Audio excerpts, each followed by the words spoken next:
સુરતમાં હજીરા વિસ્તારમાંથી 3 કિલો અફઘાની ચરસ ઝડપાયું છે તો 2 દિવસ પહેલા વલસાડના ઉદવાડામાં દરિયા કિનારેથી ચરસનો જથ્થો મળ્યો હતો। હાલ પોલીસે તપાસ શરૂ કરી છે। કરોડના અફઘાની ચરસને લઈ એસઓજીના ડીસીપીએ માહિતી આપી હતી। ગુજરાત નશાખોરીની બાબતમાં પંજાબ સાથે હરીફાઈમાં ઉતર્યું હોય એવું લાગી રહ્યું છે। વલસાડના ઉદવાડામાં દરિયાકાંઠેથી 12 કિલો ચરસનો જથ્થો ઝડપાયો હતો તો આજે સુરતના હજીરામાંથી પણ ચરસ પકડાયું છે। સુરતમાં હજીરા વિસ્તારમાંથી અફઘાની ચરસનો જથ્થો પકડાયો છે। હજીરા વિસ્તારમાં દરિયાકાંઠેથી એસઓજી પોલીસે 2.5 થી 3 કિલો જેટલો કરોડોની કિંમતનો અફઘાની ચરસનો જથ્થો જપ્ત કર્યો હતો। 1.27 કરોડના હાઈ પ્યોરિટી અફઘાની ચરસનો જથ્થો મળ્યા હતા। સુરત દરિયાઈ માર્ગે થતા ડ્રગ્સ સ્મગલિંગના રેકેટનો પર્દાફાશ થયો છે। આ અંગે સુરત એસઓજીની ડીસીપીએ વધુ માહિતી આપી હતી। ઓગસ્ટ નિમિત્તે અમને 2-3 પ્રકારની ડ્રાઈવ આપેલી, એમાં હોટલ ચેકિંગ, પછી વિવિધ સ્થળે જે શંકાસ્પદ સ્થળો છે ત્યાં ડ્રગ્સનું વેચાણ થતું હોય તો એવા સ્થળોનું ચેકિંગ તથા જે દરિયા કિનારે પણ ઘણી વખત અગાઉ ભૂતકાળમાં 2023માં અને એમ અફઘાની ચરસ પકડાઈ તો એની ડ્રાઈવ પણ ચાલતી હતી। એ દરમિયાનમાં અમારું જે એક ફિશરમેન વોચ ગ્રુપ જે એક્ટિવ છે એમાં ઇન્ફોર્મેશન અમને મળી કે ભાઈ આવા 1-2 પેકેટો મળેલા છે, અહીંયા મળી આવ્યા છે। તો હજીરા મરીન અને એસઓજી બંને ત્યાં સર્ચ કરતાં અમને 3 કિલો અને 754 ગ્રામ અફઘાની ચરસ જેની કિંમત ઇન્ટરનેશનલ ભાવ મુજબ 1,87,70,000 રૂપિયા થાય છે। ચરસની અંદર જે અત્યારે જે પેકેટો મળ્યા છે એમાં અફઘાની ચરસ અને સ્ટારબક્સ કોફીના સિમ્બોલ છે। બીજી જે તપાસ છે અગાઉની પણ જે તપાસો છે ચાલુ છે। અગાઉ 2023ની અંદર અહીંયા સુરત સિટીની અંદર 9 કિલો, 8 કિલો અને 13 કિલો એમ એસઓજી અને ક્રાઇમ બ્રાન્ચને આવું જ અફઘાની ચરસ મળેલું છે જેની કુલ કિંમત 15 કરોડ ને 45 લાખ જેટલી થાય છે।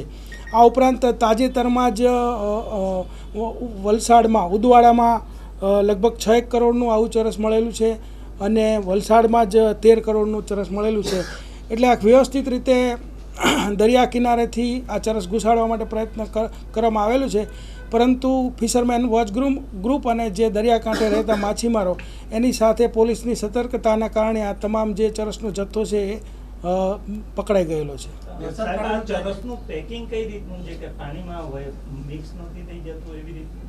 ચરસનું પેકિંગ એકદમ વોટરપ્રૂફ ટાઈપનું હોય છે, એટલે પાણીમાં એ કંઈ સોલ્યુબલ થતું હોય એવું લાગતું નથી, એટલે જ આવું ચરસ જે છે અહીંયા તણાઈને આવે છે।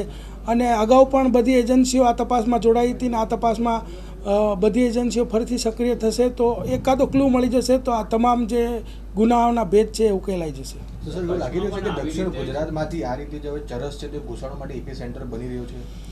આ જે મળી આવ્યું છે એમાં ટોટલ તમે વિચાર કરો તો 2023માં સુરતમાં જ આવું 15 કરોડનું ચરસ મળી આવ્યું છે અને 2024ની અંદર 3 કરોડ નું અહીંયા, પછી 13 કરોડ અને 6 કરોડ બીજા, એટલે 19 કરોડનું વલસાડ જિલ્લામાં મળી આવ્યું છે। એટલે એવું અત્યારે કહી શકાય કે અહીંથી મળી આવ્યું છે, પરંતુ હવે એક પણ જો આની અંદર કંઈક ક્લુ મળશે તો આગળ કઈ રીતે આવ્યું હતું, કોણે અને ડિપ્લોય કર્યું હતું, કઈ રીતે અહીંયા દરિયા કિનારા સુધી પહોંચ્યું, એ બધું જ ખબર પડશે।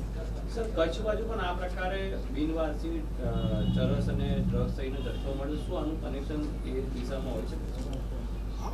અમારી મળતી માહિતી મુજબ ત્યાં પણ આવો જથ્થો મળેલો છે, ત્યાં પણ આવા ગુનાઓ દાખલ થયા છે, પરંતુ મેં કીધું એમ કે એ ગુનાઓમાંથી એક પણ ગુનો ડિટેક્ટ થશે તો આ સમગ્ર જે રેકેટ હશે એનો પર્દાફાશ થશે। સર, 15 કરોડનું ડ્રગ્સ ગયા વર્ષે પણ મળ્યું હતું, આમાં આરોપી કેમ નથી આઈડેન્ટિફાય પકડાતા?